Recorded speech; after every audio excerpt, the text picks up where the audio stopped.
Hello, welcome to another tonal landscape oil painting demonstration.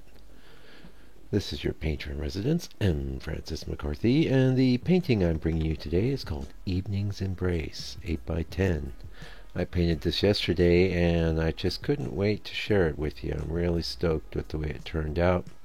Very nice tonalist painting. Now you're going to see a little bit of some kind of odd obfuscation here in the early part of the session, and that's because I was experimenting with ways to get that kind of harsh lighting from the top of the paintings gone. And as you'll see when we get into the full color session, I totally did, but we're getting some kind of weird effects from a solution that I was trying early on here. Ultimately though, I think it's still better here. You got a little bit of a haze, dark haze at the top, but you're seeing a much truer and more accurate reflection of the actual colors and the way the painting looked. So I'm really stoked about that.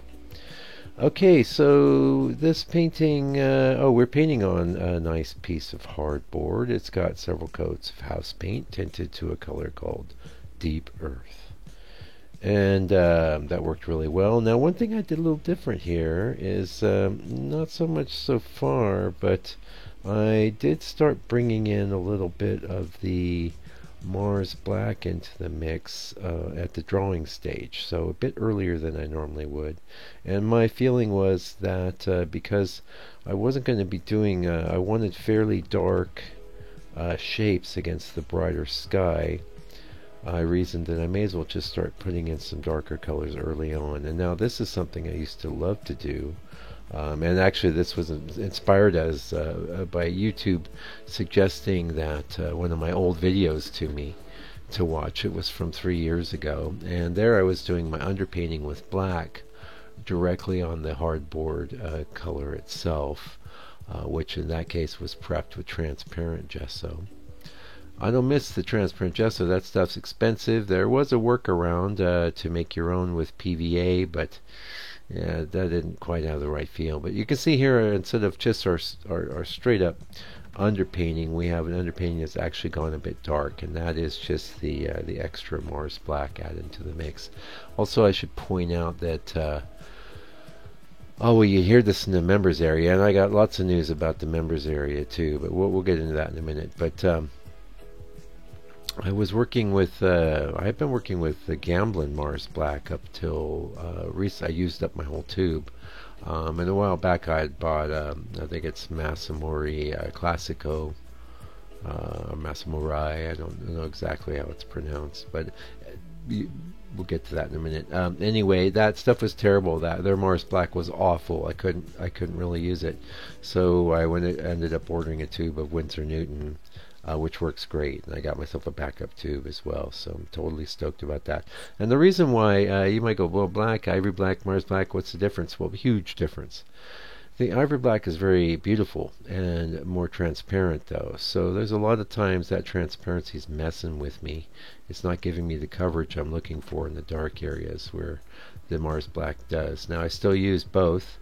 Mostly because in mixtures the ivory black tends to be much more attractive, and of course ivory black is a big part of what I do with my Mike's Gray, which is the color that we're putting up there in the sky. And you'll see in the finished painting you'd swear it was blue, but it's actually Mike's Gray. And I think we talked about that last week, so we won't go into that again.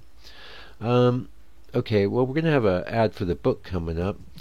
But perhaps before we start that, so members, if you are watching the 15-minute videos but you haven't got to the live, first of all, if Substack is great in that although you don't have 4K there, my Substack members area has the transcript, the video, the reference image, and an image with my palette. But don't fear, if you're on the YouTube, there's a link to a blog post that I've made for you. I'm doing the double work, but it's all good. And that's going to have all those same elements as well, so check that out. There's going to be a lot more value coming to the members area at no additional charge to you. And then speaking of no additional charge, there's no additional charge for the my book on tonalism. I thought that the shipping was going to go up. One of the guys that works there told me it was, but it hasn't. So price is $60. International shipping is included. It's only available as a physical print book. It's a lovely book. I've had nothing but good comments about it. And if you're interested in my take on painting in a tonalist manner, it's in there. It's all in there. Yeah. Okay, so wow, that looks beautiful, doesn't it? We're just getting into some chroma, and one of the things I think made this painting so engaging, and one of the reasons I was really looking forward to sharing it with you, was the orange against the gray, which is reading as a blue. I think that just is really neat. And of course, we see these sorts of things in nature once in a while. I was going to say all the time, but it's not that common. You get a really beautiful sunset. You get them out here, but where I live, unfortunately, I'm kind of in this little bit of a valley. I do get sun here, but I don't get to see much of the sky. Yeah, too bad. But it is beautiful where I live. I have a nice ridge right across the way that's a reserve, and yeah, it's wonderful. I'm very lucky.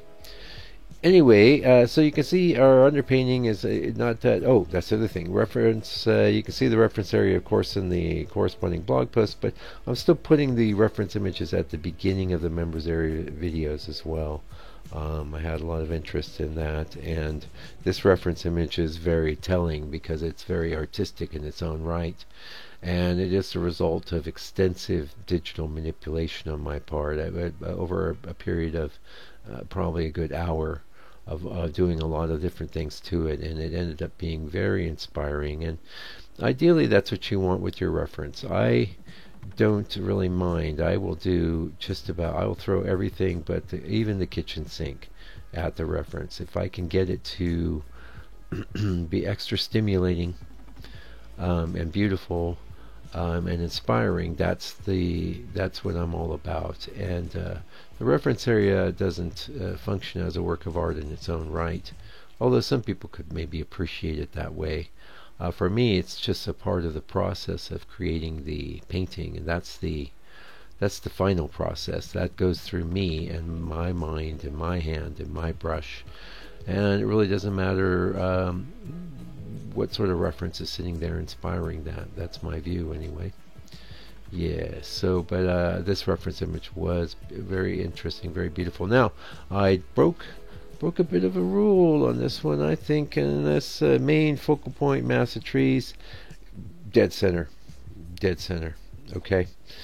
Yeah, you're not really supposed to do that, but my strategy was that, first of all, it is directly linked to this other larger mass of trees off to the side, off to our right there. It's not actually separate from that. So when you take that whole mass into account, there's quite a lot of balance. Also, I added balance by the way that we put the path in, the overall weight of the tree itself, and the amount of light coming up underneath it. And the coup de grace is the beautiful little lake in the distance. And now that wasn't present in my original reference I had set up, but it's quite easy in Photoshop now to install things like that. And I'll be honest with you, the lake that they installed didn't look all that great, but like I said, it doesn't really matter. It's just grist for the mill. It's just there to inspire you to paint. The other brief on this painting was okay, I haven't put them up on the channel yet, but I've been working on a series of very clearly painted, I won't say detailed, but there's a lot more detail than we're looking at in here. Scenes from the Northland coast here in New Zealand. Okay, got some beautiful Poor Knights Island and Hole in the Rock are the first two I've done, and I'm working on a beautiful rendition of Whangarei heads, and I'm enjoying painting those. But it reminds me a lot of clicking into illustration mode, which is not my favorite way to work. I prefer to paint. I prefer to paint my emotional response to the scene. I don't like to get too hung up on working things out. But that's what I have been doing a lot of, and it will pay off for me and my family, so that's why I'm doing it. But what I'm doing is paintings like this. I was going to be working on one of those, but I got the underpainting done. I'm like, nah, I'm going to do something tonal for the channel, and that's this. And I'm so pleased with it. And the difference is, what detail? We have some tree trunks. I guess that counts as detail. But everything's been stylized. It's actually quite graphic, especially if you look at the way I handled those hills in the background and the tree shapes themselves. I was more than content to leave quite a lot of abstraction in the scene, and that is definitely a hallmark of many great tonalist paintings. Not all of them. You can have tonalism be quite realistic, but if you getting too realistic, then you're kind of tipping over into the Hudson River side, and ain't nothing wrong with that if that's what floats your boat. There's many things. So even if I am doing a painting that's more influenced, say, by the Hudson River approach, even there I'm not really doing Hudson River. First of all, I won't detail the entire painting from top to bottom, foreground to back. That's not my thing. But I will, because I'm doing actual landmarks that have actual features, which isn't my favorite. I prefer like scenes like this that are pretty much imaginary. And even though I have a reference image, there was a lot of imagination and artistry that went into creating the reference image. And there's actually a lot of imagination and artistry that goes into the more, say, traditional type of landscapes that I have been doing. But it was such a great, this is, really more my thing. This is what I like to do. This is what captures my imagination. I like, a scene that's, well, here it has all the tonalist hallmarks. We have large masses that are linked together. We don't have a lot of actual detail. What we have is modulations of color, an interesting rich color. We have deep rich shadows. These are all hallmarks of tonalism. Now, can't say I've seen that many traditional tonal landscape paintings that came off like this, but most people that know their art history would look at this and say, yes, tonalism, no problem.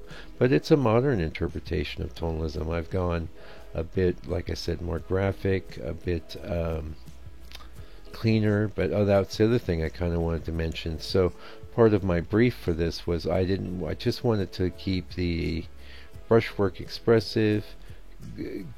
Once I had the painting pretty much covered, I wanted to leave it be. There's like little bits that I could have tweaked and adjusted, but quite often I'll just decide not to do that in favor of leaving this is something I talk about on the channel all the time. It's probably a good thing to get into for the last couple minutes here.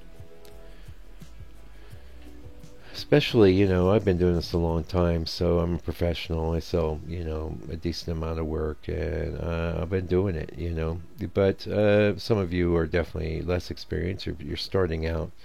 And an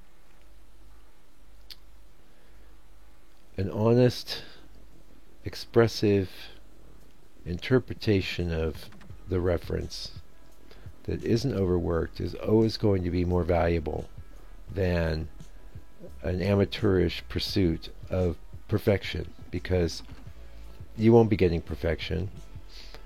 Now, there are painters out there. We're going to talk about Sitchin for one. Is it Sitchin? The Russian guy. Greatest painter ever, really. Amazing detail, amazing tonal quality, everything amazing.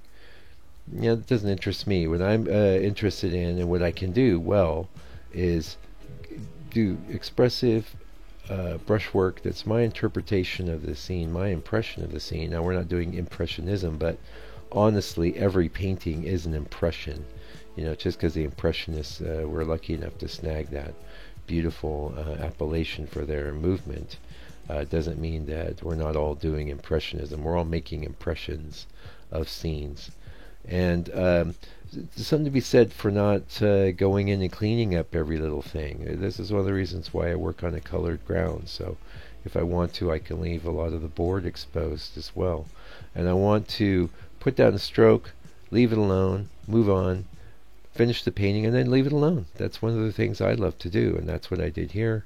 and I'm so glad to share it with you today. So I hope you got something from watching me put it together. Leave me a comment if you did. I appreciate that. I really do. And yeah, the likes, all that. And check out that members area and join the mailing list. You get the Substack, you get the blog post. Until they come back with another video for your edification and enjoyment, do me a favor, do me a solid. Take good care of yourself, your family, all your loved ones, and stay out of trouble.